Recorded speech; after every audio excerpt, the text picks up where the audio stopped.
15 વર્ષના વાણા વીતી ગયા, પરંતુ હજુ સુધી કેનાલમાં નથી આવ્યું પાણી।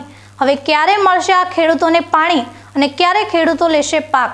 થરાદના જમડા ગામેથી નીકળતી ઇટાટા ડિસ્ટ્રિક્ટ કેનાલમાંથી નીકળતી જમડા મોયનોર 1 બની ત્યારથી લઈને આજ સુધી પાણી છોડવામાં આવ્યું નથી।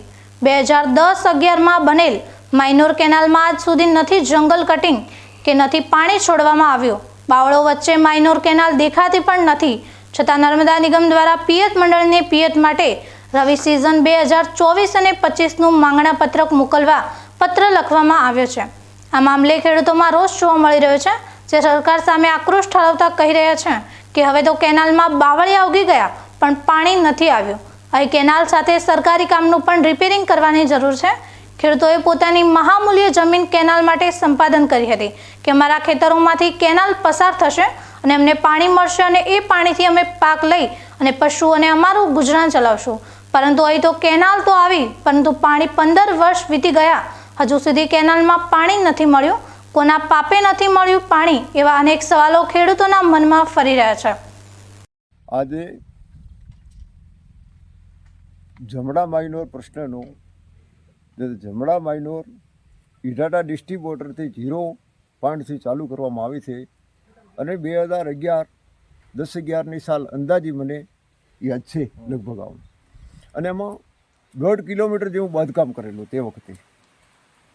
એની પાછળ પાઇપો 500 મીટર 2 થી 3 મીટર કે 2.5 મીટર જેવી ઊંડી નાખેલી છે, અને આગળ 2 પાઇપોની લાઈનો કરી છે, એ પણ આગળ ગયેલી છે।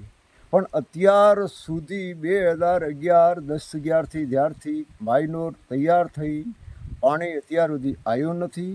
અમારી મંડળી બનાવ્યા પછી અમે ઘણી વખત આ માયનોરને પાણી ચાલુ કરવા અને ઘણી વખત રજૂઆત લેખિત પણ કરેલી છે અને મૌખિક પણ ઘણી વખત કીધું છે, પણ એમને કોઈ કામગીરી કરી અત્યાર સુધી કોઈ કામગીરી કરેલી નથી।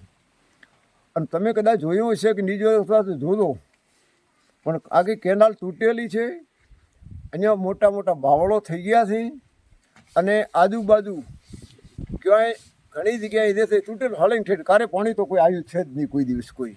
અને મંડળીને વારંવાર નર્મદા નિગમના અધિકારીઓ દ્વારા માગણા પત્રકની માગણી કરવા સારું મંડળીને કાયમી લેટર લખવામાં આવે છે, નોટિસો આપે છે, અને પિયાવાની રકમ વસૂલ કરવા માટે પણ કાયમી વારંવાર નોટિસો મોકલવામાં આવે છે। હવે અમારી મંડળીને હજી સુધી જ્યાં જે કેનાલ બની છે એનું પાણી તો આવ્યું નથી, કારે પાણી કોઈ ખેડૂતને મળ્યું નથી। ખેડૂતો પોતાની રીતે પોતે પાણી ગમે તો અડાવડા કરીને લાવી શકતા હોય લાવતા હશે, એ સ્વાભાવિક છે, પણ મંડળી દ્વારા જે કોઈ નિગમ દ્વારા જે હાલવા હારું 60 થી 70 ખેડૂતો આ મંડળીમાં આવે છે ખેતરો, એ ખેતરોને પાણી હાલવા માટે કોઈ વ્યવસ્થા તો થઈ છે નહીં હજી સુધી। અને અમે કઈ રીતે એમને માગણા પત્રક હાલો, કઈ રીતે એમનું પીવાની રકમ પાછી આપી શકો, કારણ ખેડૂત પાસે તો કે તમે કોઈ હાલતા છો નહીં,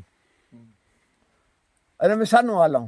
બીજી બાજુ એવો પ્રશ્ન છે કે લગભગ 500-600 સર્વે નંબર 400-500 હોય ગામમાં, અને તો 70 જ ખેડૂતનો કમાન્ડ એરિયામાં ગમે તે આડાવડમાંથી પાણી લાવીને પોતે પોતાનું પિયત ચાલુ કર્યું। તો એ 70વાળા પણ અમને ના કે આ બધા મફતમાં લઈ રહ્યા, તમે અમારા કને શરવા માગો છો? હવે અમારે આ એક તો મોટો પ્રશ્ન છે, આ પણ એમને રજૂઆત કરી હતી।